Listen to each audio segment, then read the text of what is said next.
Assalamualaikum warahmatullahi wabarakatuh. Alhamdulillah wa syukrulillah wassalatu wassalamu ala rasulillah wa man tabi'ahu wa wala. Para remaja, muda-mudi, kaum dewasa, dan sahabat-sahabat manula yang saya hormati, kita ingin memberikan sedikit ulasan tentang bolehkah ibadah direkayasa. Kita ketahui bahwa macam-macam ibadah itu cukup banyak. Ada ibadah sholat, zakat, haji, umroh, puasa, sodakoh, kurban, dan lain-lain. Masing-masing ada tata caranya yang diatur di dalam syariat Islam.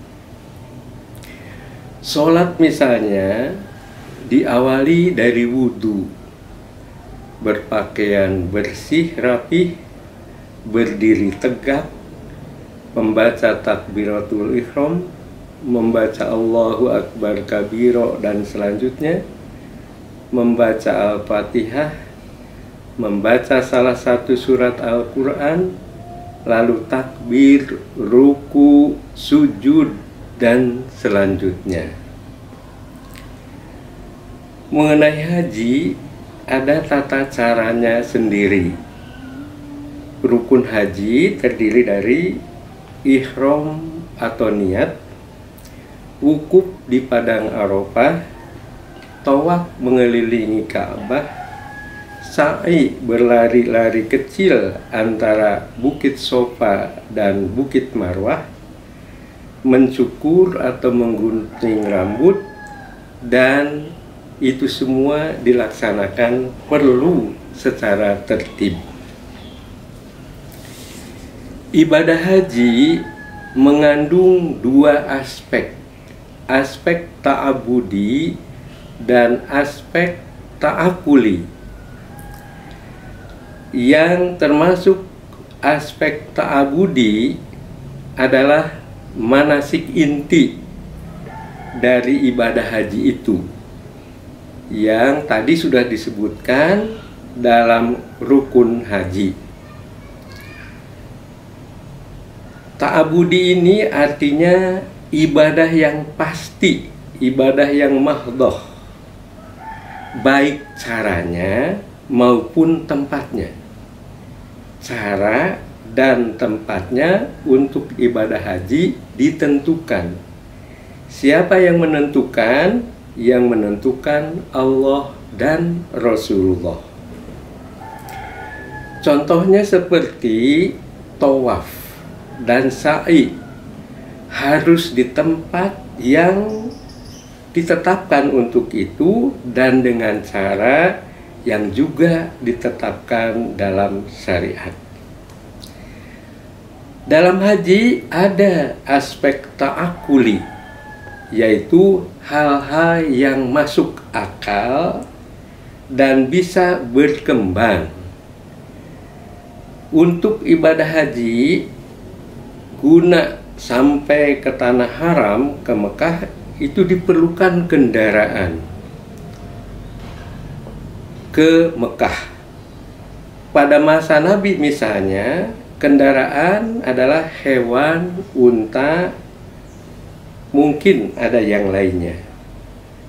Kemudian berkembang sejalan kemajuan teknologi transportasi, misalnya dari Indonesia dulu dengan kapal, kemudian berubah dengan pesawat terbang yang makin lama makin canggih.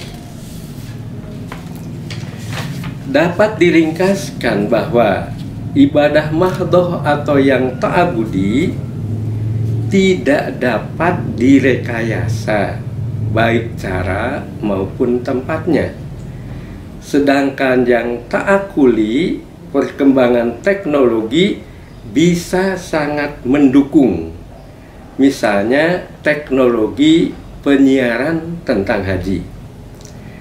Dengan teknologi penyiaran secara detail seluruh tata cara manasik haji di tempat yang ditentukan untuk haji dapat diketahui oleh seluruh dunia. Kaum muslimin dimanapun dapat melihatnya. Tetapi ketika mengikuti tata cara manasik di tempat masing-masing, misalnya di Indonesia, itu tidak bisa dikatakan dia sedang beribadah haji. Paling jauh bisa dia berkata, beruntung saya bisa ikut latihan manasik haji. Semoga saya bisa haji ke tempat yang ditentukan. Teknologi digital, virtual, metaverse berguna sekali untuk sarana informasi, penyiaran, edukasi, pendidikan, dakwah, dan lain-lain. Tetapi tidak dapat digunakan untuk menentukan sah tidaknya suatu ritual peribadatan. Ritual peribadatan prerogatif Allah dan Rasulullah. Yang sudah ditetapkan seperti itu perlu diikuti seperti itu apa adanya. Inilah ibadah yang ta'abudi atau ibadah mahdhoh. Beberapa ayat ingin saya kemukakan yang terkait dengan ibadah haji. Al-Baqarah 144 menyatakan, "Fawalli wajhaka syatral masjidil haram." Hadapkan wajahmu ke arah Masjidil Haram, yaitu masjid yang ada di Makkah Al-Mukarramah. Dan itu hanya satunya masjid itu. Di Mekah, di Saudi Arabia banyak sekali masjid. Tapi yang ditentukan untuk ibadah haji hanya satu tempat, yaitu Al-Masjid Al-Haram. Di Al-Maidah ayat 97 dinyatakan, Ja'alallahul ka'batal baital haram qiyamal linnas. Allah menjadikan Ka'bah Al-Bait Al-Haram pusat peribadatan untuk manusia, yaitu pusat peribadatan antara lain peribadatan haji. Dalam Al-Baqarah 158 dinyatakan, Inna sofa wal marwata min sya'airillah. Bukit Sofa dan Bukit Marwah adalah termasuk syiar Allah untuk melakukan salah satu bentuk ibadah dari rangkaian ibadah haji. Tempat As-Sofa dan Al-Marwah untuk haji itu hanya ada di situ, di seputar Masjidil Haram. Allahumma sabbit imanana wa nawwir aqlana wa qulubana wansurna alal qaumil kafirin. Semoga Allah memantapkan iman kita semua. Ya Allah, sinarilah akal dan hati-hati kami. Wansurna alal qaumil kafirin, dan tolonglah kami menghadapi orang-orang yang ingkar.